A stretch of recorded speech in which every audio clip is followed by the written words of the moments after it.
Finally, after 3 weeks away, Formula One is back for the start of 2 triple headers. And we're back with an almighty bang as well in Austin for the US Grand Prix. We have 6 Grand Prix, 3 sprint races to come, and just 52 points between our 2 title contenders. We are set for a blockbuster finish to this brilliant season. And I'll tell you what, we have a sellout this weekend once again here in Austin as well. Welcome to your weekend warm-up.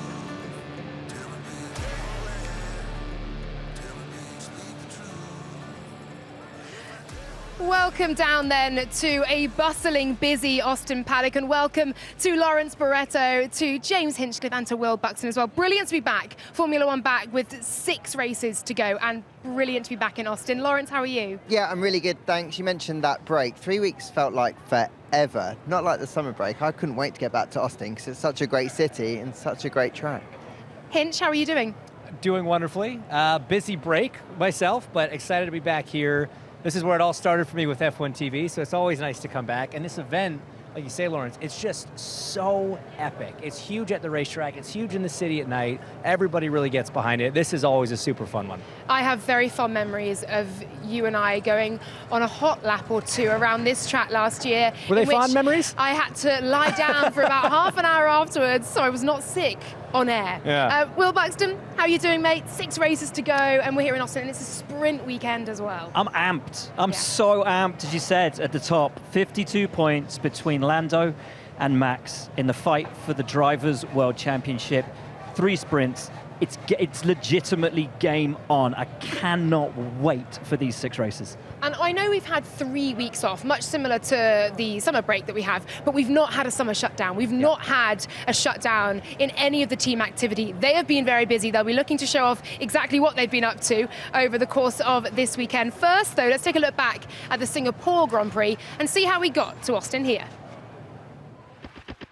These are the bright lights of Marina Bay. On a day that feels defining for the destiny of the World Championship. And the Singapore Grand Prix is underway. What's he doing? Let's see how you do under pressure. Norris is gone up the road. Maybe for rubbish. That was so close to the end of his Grand Prix. I just don't get it why we let him undercut it. It's just so stupid. He hasn't undercut, he just hasn't pitted. Okay, mate, this is the race. Let's go. Now Oscar's got to work some magic. And Piastri with another montage of great overtakes. Up to 3rd position. Just chill out and bring this car home. For the 3rd time in Formula One, Lando Norris takes the checkered flag. Amazing car weekend, thank you everyone. Well done, Max. Your old pal Daniel picks up a fastest lap. Thank you, Daniel. Can Lando take us to a last race decider?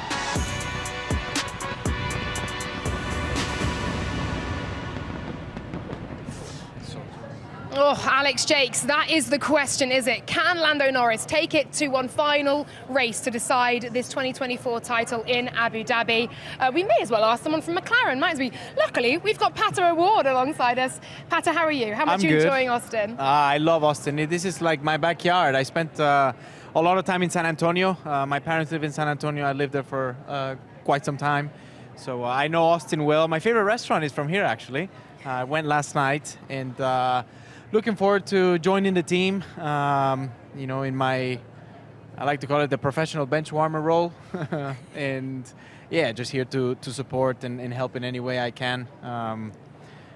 The car's a rocket, so we'll see what we can do. What a year McLaren have had though as well. The deficit to Red Bull last year was huge. They've now overturned that lead. They're now leading the way in the constructor standings as well. How impressive has it been for you to stand alongside, as you mentioned, in that bench warmer role and see the work the team is doing and be involved in the Papaya family as well? No, it's fantastic. I mean, there's multiple Papaya kind of, you know, roots in all kinds of motorsports, but obviously, you know, Formula One is the biggest one, and it's awesome to see that.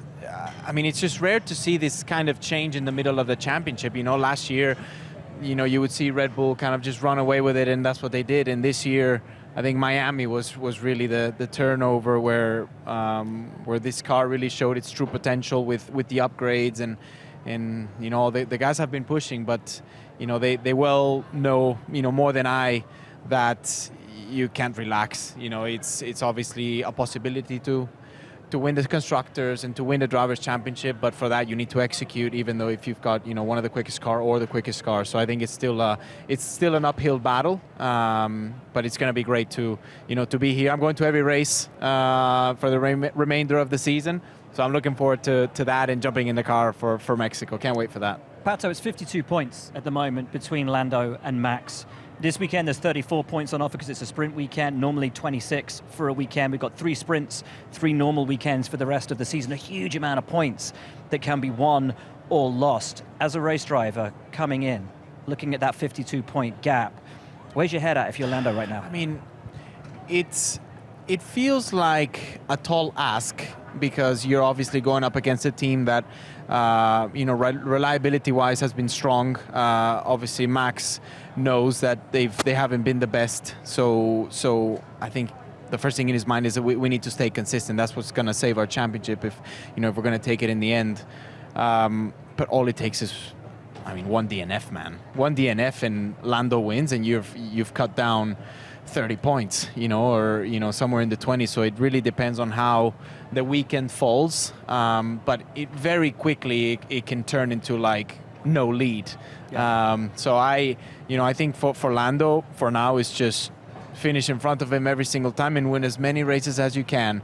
And I think for Max it's going to be, how can we be as consistent as possible, even if maybe they're not going to be wins. But if he's on the podium consistently, this is going to make Lando's life and obviously McLaren quite a bit tougher because there's 6 races to go, I believe. Yeah, so it's a tall ask, but it's definitely a possibility. And all it takes is one little hiccup and he's right there.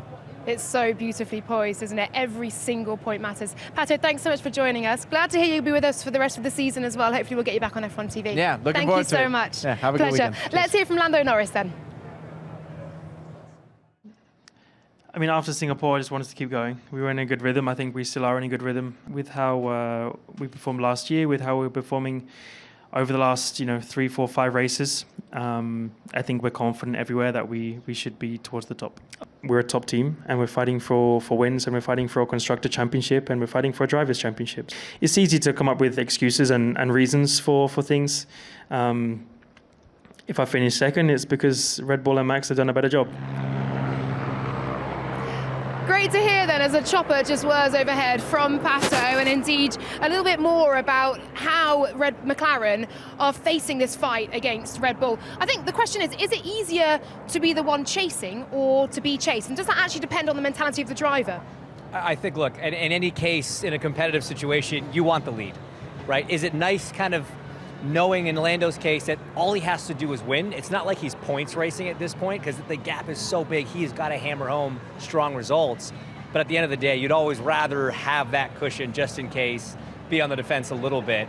But it's interesting. It's kind of different hunting ground for Max. He's never really been the one that's kind of protecting a lead like this. So the mentality does change a little bit for him. For Lando, it's flat out, let's get it done. But you'd still rather be the one with the buffer. Yeah, the maths dictate Lando has to outscore Max by around 9 points a weekend. There are 180 points on offer through the rest of the season. And as we mentioned, I'm going to keep saying it, every single one of those points will count, including those for fastest lap as well.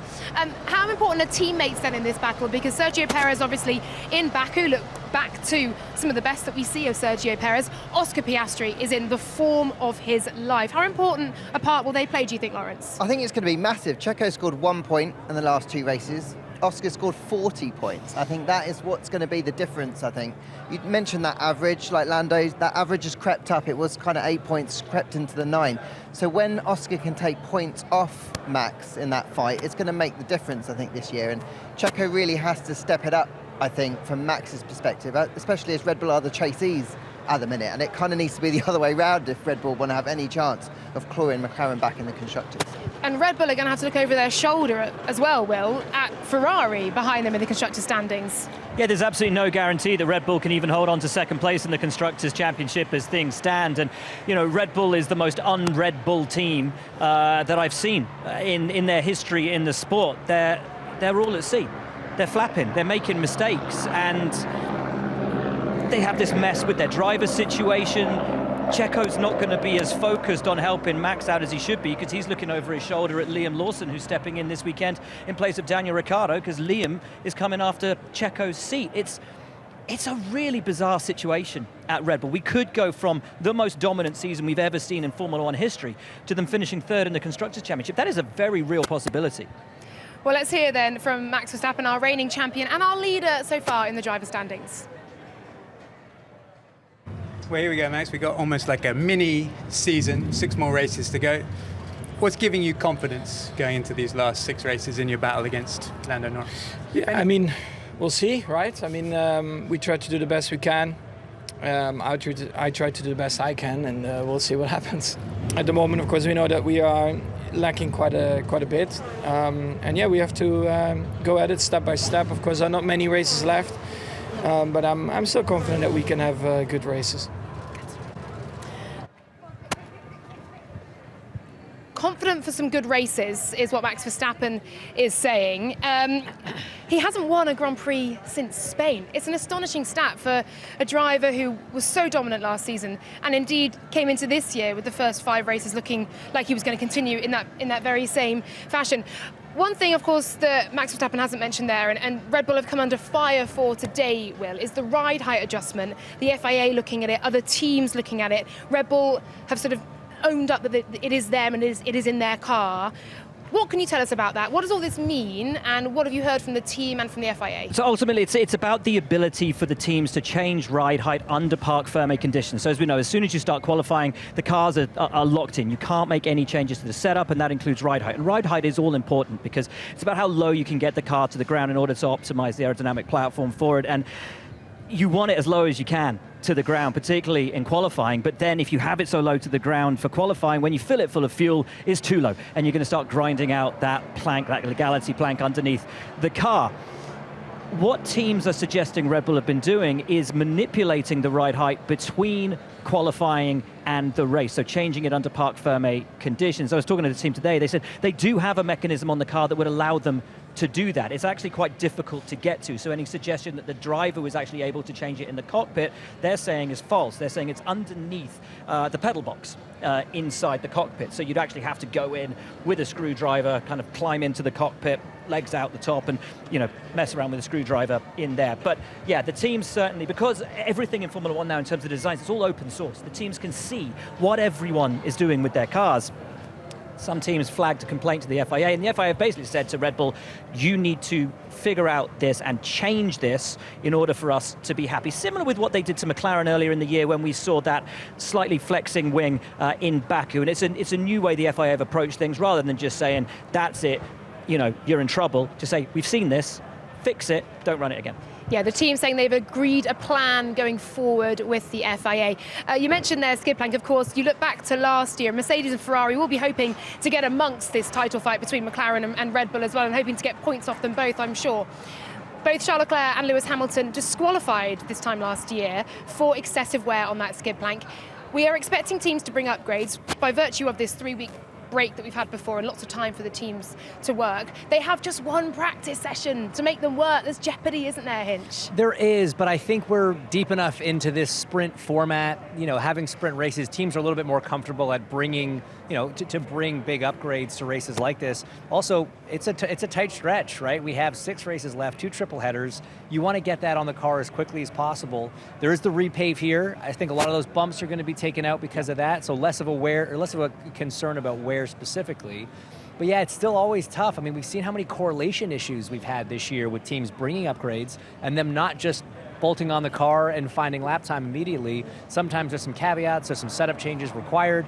You're not really going to have time to do that here. So it is a little bit of a risk with how many upgrades we've seen not just work out of the box this season, but still, it's crunch time. There's a lot of tight battles in Constructors and Drivers' Championships. You need your best on the car for every session. And you can feel as optimistic, as positive, as confident about an upgrade as you like, but you don't know what on earth any of the other teams have got bolted onto the car as well. Ruth Buscombe, Divey, is standing by in the pit lane to take a closer look at some of the Red Bull upgrades for this weekend. Ruth.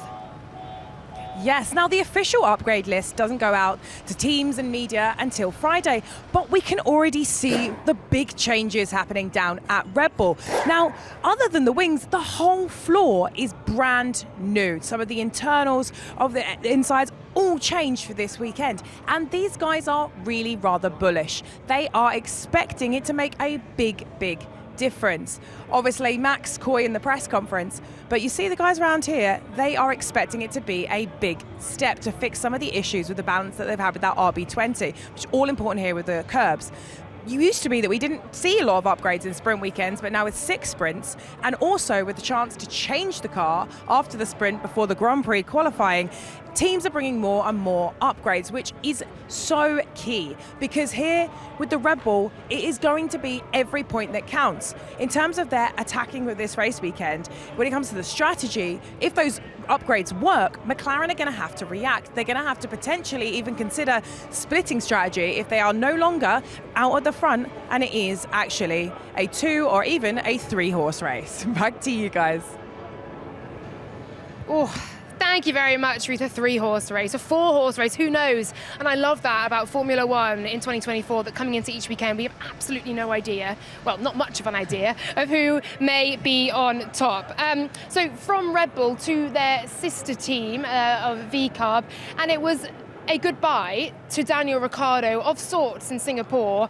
And I find it an odd thing that Liam Lawson has said in this week that he knew in Baku that he was going to be in that seat. It seems, therefore, that Daniel Ricciardo would also have known that he was not going to be in that seat after Singapore. Do you have any idea why then, any of you guys, Red Bull would not give Daniel a goodbye? A weekend in which he could say, my time in F1 is done, thank you very much, or my time in VCARB for this moment is done.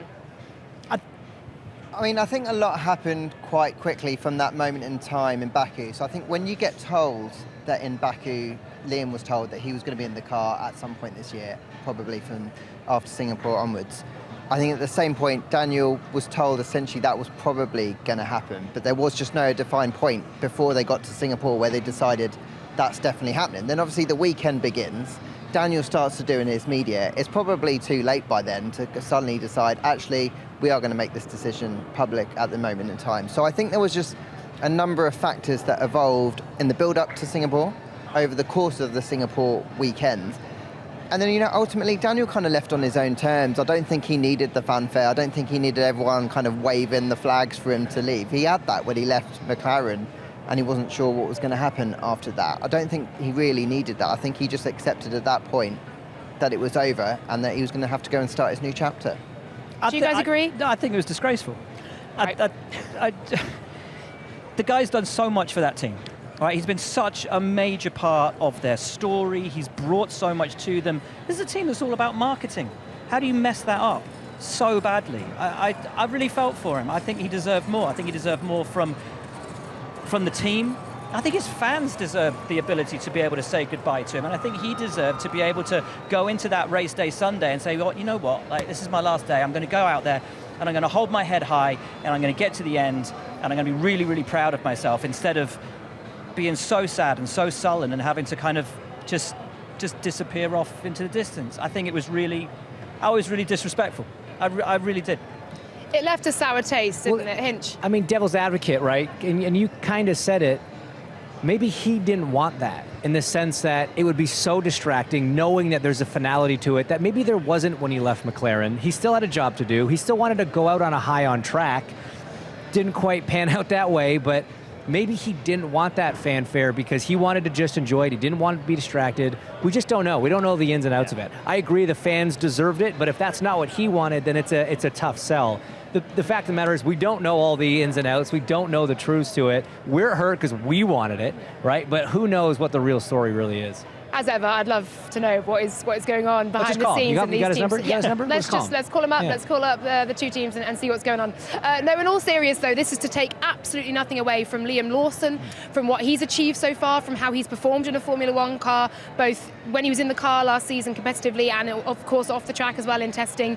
Welcome back to Liam Lawson. Welcome in for the next 6 races. And it's a relatively soft landing, I think, is the terminology that Christian Horner has used for him, with a 10 place grid penalty.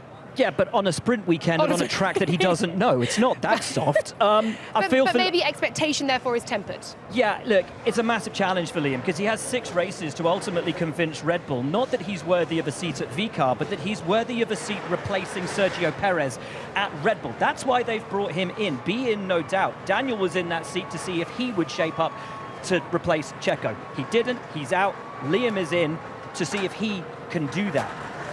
Now, of course, we've since found out Helmut Marko wanted Daniel out after the Spanish Grand Prix earlier this year. That would have made a lot more sense to give Liam Lawson half a season in that car. And I think it speaks to the chaos that's going on down at Red Bull at the moment, the political mess that exists there, that in the Red Bull days of old, Helmut would have clicked his finger, said, this is what we're doing, it would have been done. And it's not. It hasn't happened this year. You know, Red Bull used to be vicious. They used to be ruthless with their driver decisions. And they haven't been this year. They've just indecision again and saying, oh, you know, we wanted to give Daniel every opportunity, but they'd already signed Checo for a 2-year extension of his deal, so you knew Daniel wasn't going to replace him. That's the point you bring Liam in. I feel for Liam. He's got a massive uphill struggle. I think it's more complex than that, though, because I think at the point in which Marko wanted Daniel out of the car in Spain, Christian was still pushing for him to get into the Red Bull if they needed to replace Checo. I know he had the contract, but that was genuinely the whole idea from the minute that he did the Pirelli tyre test. So I think keeping him in the family for a little bit longer is no bad thing. Liam came in, 5 races last year, got the job done. He had 1 practice last year because he only came in for FP3 when he went in Zandvoort and did a mega job there. So I think if he does a good job here, that's an even better interview to have to try and get the but what if he doesn't late next year? Because once you've signed Checo on that 2-year extension, the whole point of Daniel coming back is void. It's done because he came in to replace Checo. That was his stated aim. I'm here to replace Checo. That's the job. And he failed in that because they signed Checo on a 2-year extension. So at that point, you bring Liam in, because what if Liam doesn't step up? What if Liam isn't good enough to replace Checo? Then you've got to look at Hadjar or Lindblad. Now that you can bring in a driver who's 17, you've got to have all of your ducks in a row, and they've not done that. They've left themselves with a tremendous quandary. But it's a Red Bull contract, though, so you can move your drivers around. I was just going to say, that's a 2-year contract, but there's a big asterisk beside that. There's going to be a ton of out clause. It was done to, I think, give him the security that he didn't feel like he was driving for his job anymore, and that was a tool, a tactic for the team to give him the confidence to drive like we know Checo can. Maybe hasn't worked the way they were hoping. Yes. Is it a sticky situation? Is it a difficult situation? Yeah, but I don't know if I don't know if it's as clear cut as what you're thinking. If Helmut was still in the position of power that he was, I think those moves would have been made. They would have been made way earlier. Great stuff. Shall we hear from Liam Lawson? Yeah. Because he was asked about his chances of that Red Bull seat. I think that's very far ahead, honestly. The target or the goal that's been set out is the same as it's always been since I was 17 and joined the program. It's all performance-based, and that's basically how they'll be looking at it. Obviously, Yuki's done a very good job the last couple of years, and especially this year. And he's the benchmark for, obviously, them to compare me against. He's the only one in the same car as me, so I'll be directly compared with him. And I guess the goal or the expectation from them is for me to compete alongside him. So in terms of where that sets me out for next year or in the future, I have absolutely no idea, but that's the target that's been set out. Well, there we go. That is the mission then for Liam Lawson. Yes, to match Yuki Tsunoda, but also to knock on the door, to push that door open at Red Bull. And just down here in the paddock where we are at the moment, you can see Jack Crawford of Aston Martin. You can see Ollie Behrman as well. And you can see a man that Will Buxton has just mentioned, Isaac Hadjar, who, of course, is there in his V-Carb team gear. And one of the names that is in the mix of that Red Bull Driver Academy. I think he's got to be feeling pretty good right now. He's having a stellar season in Formula 2. You compare it to Ollie Behrman, who already has his Formula 1 seat for next year. I think Isaac, on the basis of this year alone, I think has been more impressive in Formula 2. I think he's had a great season, really announced himself there. I'd love to see him get an opportunity. I think he's a really talented kid. He's basically hoping that Lawson crushes it over the next 6 races, gets the promotion to Red Bull, opens the seat at VCARB, and off you go. So it's rare that racing drivers are going to cheer for their competitors to do really well, but in this case, I believe that's exactly what Hadjar wants. He is Liam Lawson's #1 fan right now. Oh, good stuff. Will Buxton, we're going to say au revoir to you. We're going to bring in our next mystery guest to come after this. Let's hear first, though, from Valtteri Bottas and Guan Yu Zhou, of course, with one Sauber seat left up for grabs. Valtteri, good to see you. Joe's telling me that you've got the upgrade on the car this weekend. Just how badly does the team need that as you're searching for your first point? Yeah, you know, it was originally planned for Mexico, but we managed to get one full set. I think there's potential of some of it being in Joe's car as well if it works out. But it's really important, and I'm glad we have it, because obviously it's been quite visible. We've been struggling with that pure pace and performance in the recent races, and hopefully this will give us a bit of a boost. Just a few more weeks have passed, and I've got to ask you about your future. Any kind of particular reason why you think it's still kind of bumbling along? I think that's more question for Mattia. Like, I've been involved. There's nothing really I can do at this point, so I'll just focus on racing and my performance. So, you should ask Mattia. But I'm always positive. I always try to stay positive and at the same time do my job, and hoping eventually things will be sorted. Yeah, of course. I still feel like it, and of course did a few talks, meeting with him already, and things that still have opportunities, which is good. It gives you good hopes, and obviously nothing is decided until everything is set down black and white. But I'm just going to be focused on what's happening right now and then see how everything goes. Well, two drivers then gunning for one seat, and there are a number of names up for contention. Just one quick point, going back to the Red Bull and VCARB driver conundrum. I'll introduce you in a moment, actually, sorry. It's all right. I've actually got to make a point myself first. Talk about the very important driver situation. We are, because we've just walked past Yuki Tsunoda, and we're talking about Liam Lawson and Isaac Hadjar.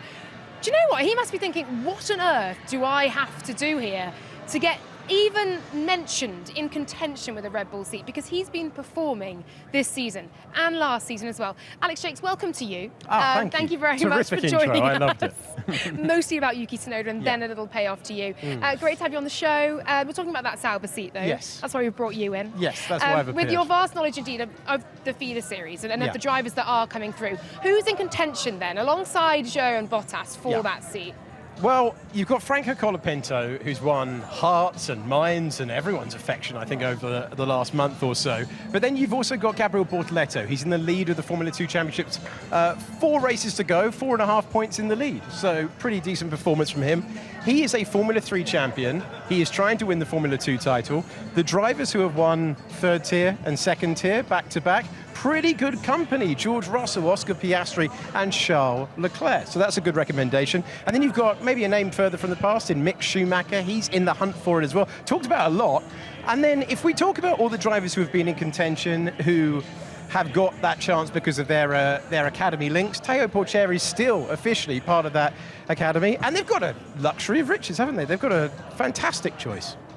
A number of drivers then, and we are going to hear from Matteo Binotto on the pre-race show as well, who hopefully will give us a bit more insight as to who may fill that seat. One of, well, 2 remaining for 2025, one of course being that one at VCARB that Liam Lawson is currently in. We're down towards this end of the paddock, and we're looking at Haas, who you struggle to believe they are P10, of course, last season, because they have had a stellar season so far, and now announcing a partnership with Toyota as well. Talk us through what this means, how it will look out on track, and indeed in the near future for the team. It's a massive deal. I know Toyota have been evaluating a way to get back into Formula 1 for a long time now. I think they're a bit irritated. Honda are getting the best engineers. They're bringing their drivers through into Formula 1, and there's a real battle in Japan between Toyota and Honda. It's a soft landing, essentially, a dip in the toe in the water, a technical partnership. They'll provide some staff to Haas to run their TPC program. They're going to get that for the first time next year.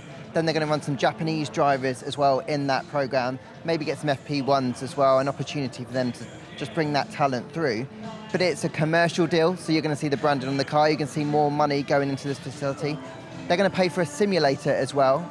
Haas have never had their own simulator, they used the Ferrari one. Finished 5th in the Constructors' Championship once, without a simulator. Extraordinary. Impressive, right? It's very impressive. And they're going to finish, what, 6th maybe this year without a simulator as well, or their own one as well. So they're doing a great job at the minute, and this feels like the next step that they've got to take if they want to be at the top of the midfield and then punching above their weight, not make that one season where they finish really strongly, like a one-off, really.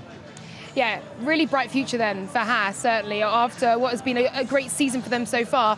We're talking about the fight for the titles, we're talking about the top 4, but actually looking at the fight below that in the midfield and battling towards the front of that midfield, where do you think Haas will sit for this weekend? They're battling for that 6th position. They've got Vibcar not far behind them in the standings. But Williams recently have been showing some form. Aston Martin, they're currently sitting sort of 5th adrift.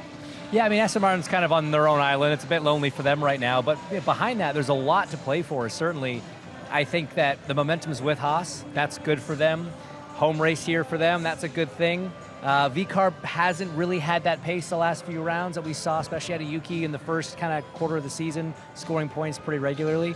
There's some really tight battles back there. And like you say, Williams, now that Colapinto's in there, scoring points for them, it could bring them back in the mix as well. It's been such a turnaround for that team, for Haas, and since the start of the season, certainly in the wrong direction for Vibcar. So there's a lot of interesting stories to still play out here points-wise. Yes, so many interesting stories, and it's also finely poised, isn't it? Okay, let's take a look then at the schedule for this weekend. Mark your cards as to what to look forward to on this sprint weekend to start the final 6 races of the year. So FP1, our one practice session, that is at 12:15. We'll then be heading into sprint qualifying, 4:15, building up to that one tomorrow night, and then Saturday, the sprint race will be on air, 12:20, looking ahead to that one before qualifying for the Grand Prix on Saturday afternoon, 4:30, and then of course the race and our pre-race show at 12:50.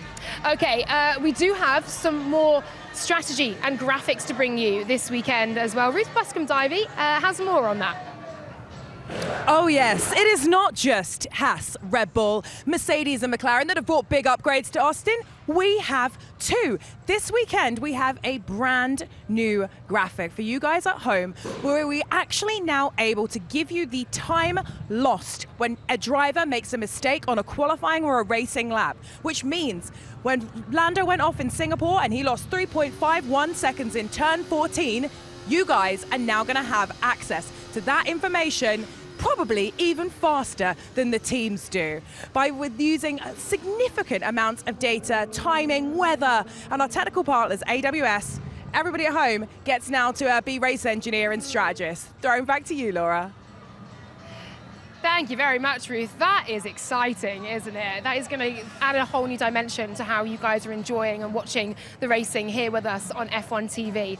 Okay, final thoughts then ahead of a sprint weekend. I feel like I'm not quite prepared for a sprint weekend. I'm thinking, we've got a lovely Friday of practice tomorrow. We do not. We have 1 hour and then we have qualifying, for goodness sake, for that sprint race. Alex Shakes, how are you looking forward to this? Looking forward to it immediately. Let's just get straight on with it. Let's get straight into the defining races for the championship. Couldn't ask for anything better, and a sprint format suits this place, I think. Very much so. Lawrence, final thoughts? I'm looking forward to practice for a change because they've only got 1 hour, so they've got to do. Well, I'll be honest with you. They've got a little upgrades that they've got to get underneath VCARB, RB. They've just got so many new parts they need to understand before they bolt it onto the car or not bolt it onto the car for the rest of the weekend. So yeah, that's what I'm excited for. Hinch? I'm excited about the upgrades as well. I want to know if the Red Bull is going to work. I want to know if the Ferrari can solve the high-speed bouncing issues that they've had. It's a brand new racetrack in terms of the resurfacing. Most of the track's been resurfaced, so that's another curveball for the teams. A lot to learn in just 1 hour of practice. It's going to be exciting. There is plenty to look forward to this weekend, but also our graphics team never sleeps. Oh, wow. Never sleeps. Austin special. I love it. I absolutely love the graphics department, which is actually one man. Which you have to say. Yeah. Because if not, he will take revenge. On you, you're in the studio with him at times. That's true. That's true. We rarely are. He's been kind. He's been kind so far. Okay, I'm loving the graphics for the whole weekend. Predictions then, please. Starting with me. I threw it out there, someone pick it up. Well, she was looking at you, Hinch. That's usually how it works. All right. It was a generic throw, I'll be honest. You might not like it. Okay. Ooh. And you at home might not like it. But I think that the Red Bull upgrades are going to work. Ooh. I think it's going to be strong. I think Max wins the race. I think he finally gets back on the top step of the podium. And the reason you're not going to like that is because that that makes the championship a lot harder from a driver's standpoint for Lando. It does swing it in one way, but I mean, if Lando Norris finishes P2, who's on your podium? Lando and, I mean, probably Oscar. I mean, the McLarens have just been so strong. It's such a boring prediction, but it's what I got to go with. And worth noting, actually, the gap between Lando and Oscar in P4 in the standings is smaller than the gap between Lando up to Max as well. So look, the title fight is on, but it is a tough ask for Lando. I can't look past the Lando win. I think it's going to be a McLaren 1-2. I think they're going to carry the momentum that they've got. I think the upgrade will probably improve the Red Bull, but not to the extent that's going to be able to stop this McLaren juggernaut at the minute. So I think it's going to be a 1-2 McLaren. Max might get third, but I think the Ferraris are going to be good around here this weekend. So I think it's actually going to be a really tight battle in the top 6. The sprint's going to be really interesting because obviously the team's going to learn a lot from that, but I kind of agree with you. I think we're in for a McLaren 1-2. It's okay to agree with me, Alex. Yeah, okay. I've heard that. But never discount Lewis Hamilton around here. He's a master of this place. I'm going to have him on the podium. Wow. Oh, I like that. Yeah. Great stuff. That's normally a Laura Winter style prediction. A curveball. See, I've asked the question about the prediction. I've not thought of my own prediction. Jet lag's well and truly kicked in. Producer Joe says we're out of time. Sorry, I've got to go. All right, thanks very much to you, Alex. Thanks to Lawrence. Thanks to Hinch. Thanks to all of you for watching. I'm predicting it's going to be a McLaren 1-2 as well, with a Charles Leclerc on the podium. We'll see you tomorrow. 1 hour of practice on this sprint weekend in Austin. You don't want to miss it. Bye for now. Formula One returns to the USA at the Circuit of the Americas. Welcome to Austin. Mighty reaction time from the Papaya McLaren. Lando Norris takes the lead of the US Grand Prix. It's such a great atmosphere. He goes to the inside, and Verstappen takes the lead. Late move from Lando Norris. Lewis Hamilton takes second place. Max Verstappen sees the checkered flag. He wins the US Grand Prix.